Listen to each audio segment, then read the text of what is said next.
عبداللہ ابن جدعان کے گھر کے قریب سے میرے حضور گزر رہے تھے کہ ابو جہل نے دیکھ لیا اور ہاتھ میں نوکیلا پتھر پکڑا اور حضور پہ حملہ آور ہو گیا۔ آقا کریم علیہ السلام نے کوشش کی کہ الجھاؤ پیدا نہ ہو، لیکن یہ اس بات پہ تلا ہوا تھا کہ حضور کو اذیت دے۔ اس نوکیلے پتھر سے حملہ آور ہو کے حضور کو گہرے زخم دیتا ہے، حتیٰ کہ حضور کے مبارک بدن سے خون بہنے لگ جاتا ہے۔ وہاں سے حضور سین حرم میں پہنچتے ہیں اور اللہ کے حضور سر بسجود ہو جاتے ہیں۔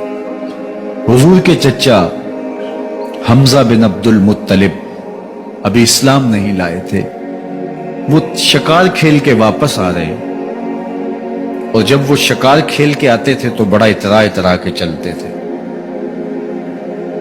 انہوں نے سنا کہ دو لونڈیاں آپس میں بات کر رہی ہیں۔ اس کو پتا ہوتا نا کہ اس کے بھتیجے کے ساتھ کیا سلوک ہوا ہے تو یہ کبھی بھی ایسی چال نہ چلتا، اس کی ٹوری کوئی اور ہوتی۔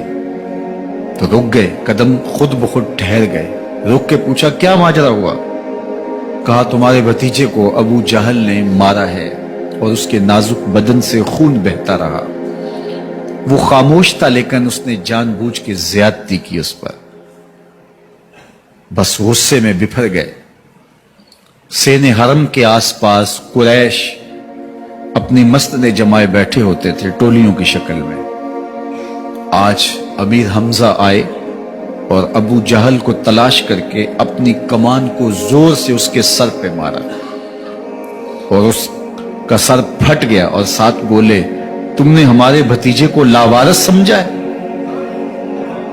اب اس کے حوالی کھڑے ہو گئے، لیکن ابو جہل بڑا کائن شخص تھا، اس نے سمجھا کہ یہ تو اب تنہا ہیں، لیکن لڑائی کی آگ روشن ہوگی تو بنو ہاشم بھی نکل آئیں گے تو یہ لڑائی لمبی ہو جائے گی، تو اس کا سبب میں ہوں، قصور میرا ہے۔ اس نے کہا بس مجھ سے غلطی ہو گئی، اس طرح اس نے بات کو ٹال دیا۔ اب حضور کے چچا حضور کو ڈھونڈ رہے ہیں۔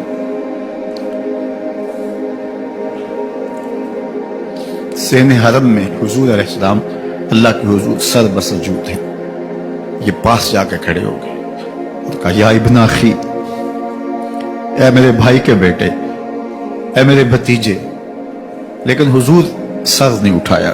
اللہ کے حضور اپنے دکھڑے بیان کر رہے ہیں۔ اسی کسے دے کچھ نہیں لگ دے تے نہ کوئی ساڈا دردی۔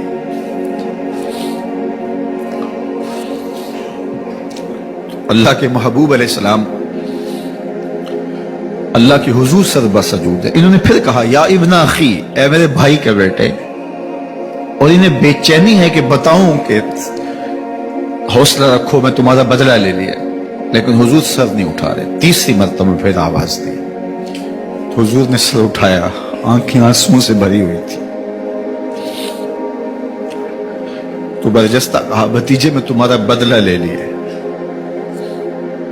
میرے حضور نے فرمایا چچا مجھے اس کی کوئی خوشی نہیں ہوئی۔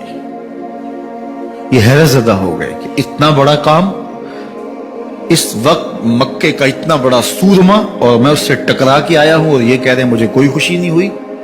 قسمت اچھی تھی۔ بولے بھتیجے تم کیسے خوش ہوتے ہو؟ کہا جس رب کو میں مانتا ہوں اس کو تم بھی مانو۔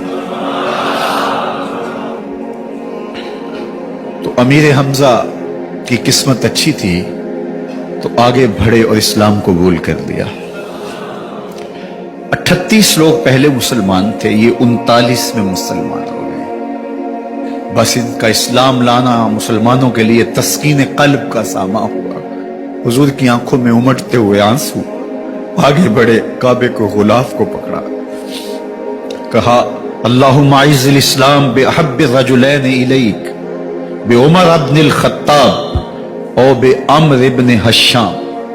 اے اللہ ایک شیر دیا ہے، ایک شیر اور دے دے، اب تیری مرضی، یا عمر بن خطاب دے دے یا عمر بن حشام دے دے۔ اگرچہ اس نے میرے اوپر پتھر برسائے ہیں، مجھے زخمی کیا ہے، لیکن اگر دین کی تقویت اس سے ہو سکتی ہے تو مالک مجھے کوئی غصہ نہیں۔ چاہے عمر بن حشام، یہ ابو جہل کا نام ہے، مجھے چاہے ابو عمر بن حشام دے دے یا عمر بن خطاب دے دے، ایک شیر دے دیا، ایک شیر اور عطا کر۔